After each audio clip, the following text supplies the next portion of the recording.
1 kilo 154 gram കഞ്ചാവ് കൈവശം വെച്ചതിനാണ് MG Nagar സ്വദേശി ആനന്ദ് സിദ്ധനെ പോലീസ് അറസ്റ്റ് ചെയ്തത്. രഹസ്യ വിവരത്തെ തുടർന്ന് മൂന്നാർ പോലീസ് ഇയാളെ നിരീക്ഷിച്ചു വരികയായിരുന്നു. തുടർന്ന് പിടികൂടി ചോദ്യം ചെയ്തപ്പോഴാണ് വീട്ടിൽ കഞ്ചാവ് സൂക്ഷിച്ചിട്ടുള്ളതായി ആനന്ദ് സമ്മതിച്ചത്. പ്രദേശത്ത് വിൽപ്പന നടത്തുന്നതിനാണ് ഇയാൾ കഞ്ചാവ് സൂക്ഷിച്ചതെന്നാണ് നിഗമനം. കഞ്ചാവ് വിറ്റുകിട്ടിയ 28,820 രൂപയും പോലീസ് വീട്ടിൽ നിന്ന് പിടിച്ചെടുത്തു.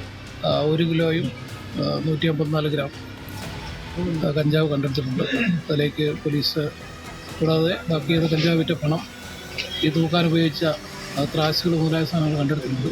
ചെറിയ പൊതികളിലാക്കിയാണ് ഇയാൾ കഞ്ചാവ് വിൽപ്പന നടത്തിയിരുന്നത്. ചോദ്യം ചെയ്യലിൽ കഞ്ചാവ് ലഭിച്ചത് തമിഴ്നാട്ടിൽ നിന്നുമാണെന്ന് ആനന്ദ് വെളിപ്പെടുത്തി. കൂടുതൽ അന്വേഷണങ്ങൾക്ക് ശേഷമായിരിക്കും കഞ്ചാവിന്റെ ഉറവിടം കണ്ടെത്താനാവുക എന്നും മൂന്നാർ പോലീസ് അറിയിച്ചു.